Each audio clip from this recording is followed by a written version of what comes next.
pangwag mawaglit sa kaligtasan.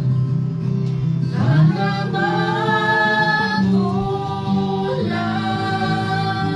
huwag ninyong kaligtaan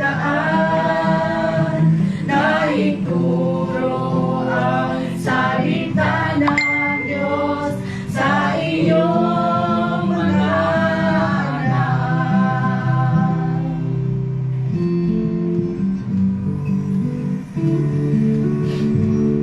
Kung nais mo'y mapayapa at ligaya sa buhay, ikaw ay maglingkod sa Diyos na buhay.